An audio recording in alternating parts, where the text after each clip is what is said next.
प्रिय छात्रों, हिंदी के इस शिक्षण सत्र में आपका हार्दिक स्वागत है।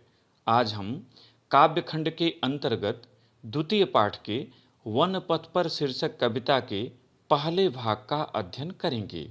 इसके रचयिता राम भक्त गोस्वामी तुलसीदास जी हैं, जो भक्तिकाल की सगुण काव्यधारा के अंतर्गत आने वाली राम भक्ति शाखा के प्रतिनिधि कवि हैं।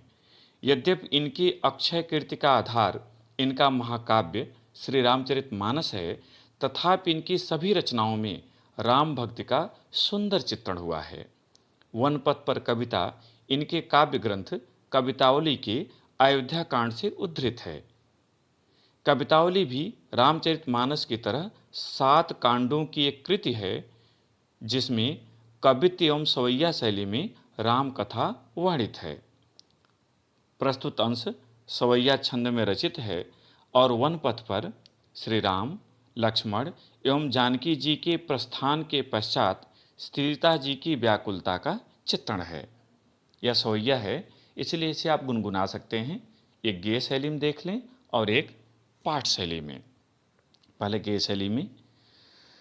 पुरते निकसी रघुबीर बधू धैरी, धीर दये मग में डग द्वय, जल की भरी भाल कनी जल की पुट, सूखी गए मधुराधर वे, फिर बूझती हैं चलनो अब केतिक, पाण कुटी करी हों कित हुए, तिय की लखिया तुरता पिय की, आँखियाँ अति चारु चली जल चुए।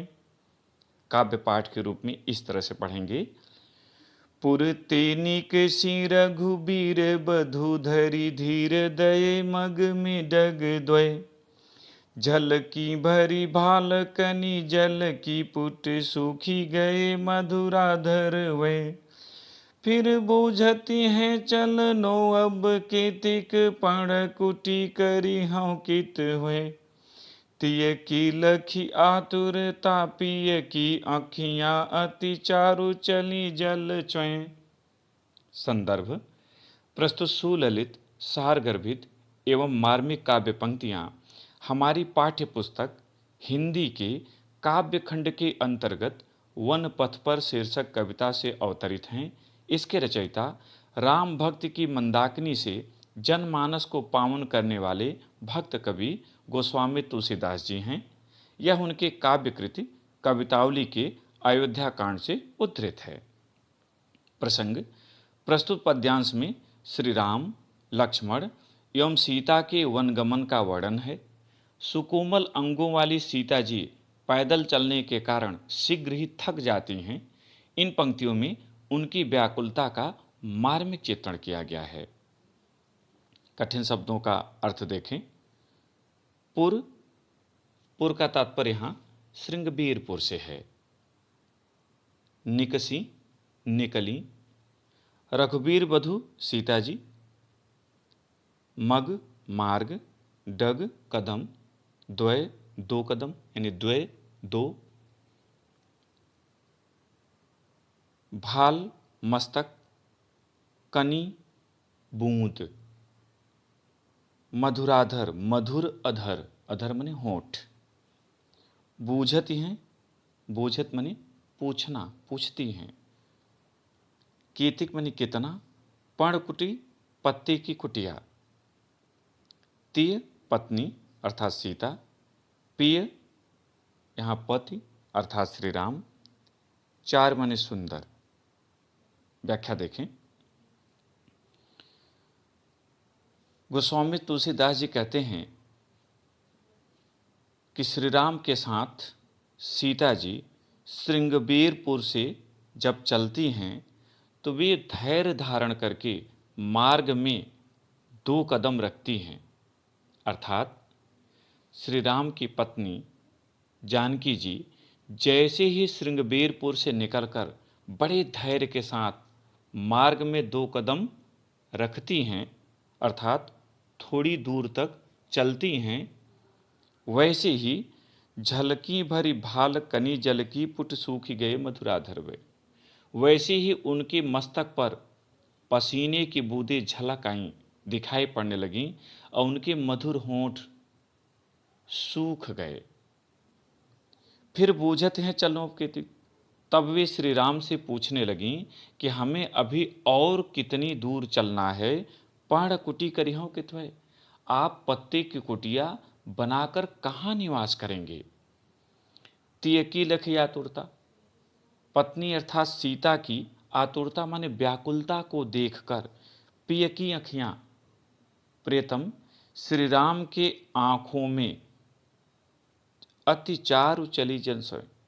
श्री राम के सुंदर नेत्रों से जल की धारा प्रवाहित होने लगी, अश्रु प्रवाहित होने लगे, अर्थात उनके नेत्र आंसुओं से भर गए। पूरा अर्थ एक बार फिर से देख लें। गोस्वामी तुलसीदास जी कहते हैं कि जैसे ही जानकी जी श्रृंगबीरपुर से निकलकर बड़े धैर्य के साथ मार्ग में 2 कदम रखती हैं, अर्थात थोड़ी दूर चलती हैं, उनकी मस्तक पर पसीने की बूंदें दिखाई पड़ने लगती हैं और उनके मधुर होंठ सूख जाते हैं, अर्थात वे अत्यंत थक जाती हैं। फिर वे श्री राम से पूछती हैं कि अभी हमें और कितनी दूर चलना है, आप कहाँ पर पत्ते की कुटिया बनाएंगे। सीता जी की इस व्याकुलता को देखकर श्री राम के सुंदर नेत्र आंसुओं से भर जाते हैं, अर्थात उनसे आंसुओं की धारा अश्रु प्रवाहित होने लगते हैं। काव्यगत सौंदर्य, चूँकि आपको संकेत लिखना है परीक्षा में, फिर संदर्भ लिखना है, फिर प्रसंग लिखना है, फिर व्याख्या लिखनी है और फिर काव्यगत सौंदर्य लिखना है। परीक्षा में इतनी चीज़ें आपको लिखनी हैं। तो यहाँ काव्यगत सौंदर्य देखें। पहला, प्रस्तुत पंक्तियों में सीता जी की सुकुमारता तथा उनके प्रति श्री राम के अनुराग का मार्मिक चित्रण है। दूसरा, रस श्रृंगार रस है यहाँ। तीसरा, छंद सवैया छंद। चौथा, अलंकार, इसमें अनुप्रास और स्वभावोक्ति आदि अलंकार हैं। अनुप्रास अगर आप ध्यान देंगे तो आप देखेंगे कि हर पंक्ति में यहाँ अनुप्रास अलंकार है। और स्वभावोक्ति, जहाँ पर किसी बात को यथा तथ्य उसी रूप में वर्णित कर दिया जाए तो वहाँ स्वभावोक्त होती है। यहाँ सीता जी के मस्तक पर पसीने की बूंदों का स्वाभाविक चित्रण है, इसलिए यहाँ यह अलंकार है। पांचवा, भाषा ब्रजभाषा। छठा, शैली मुक्तक शैली। सातवां, गुण माधुर्य गुण। और आठवां, शब्द शक्ति अभिधा एवं लक्षणा।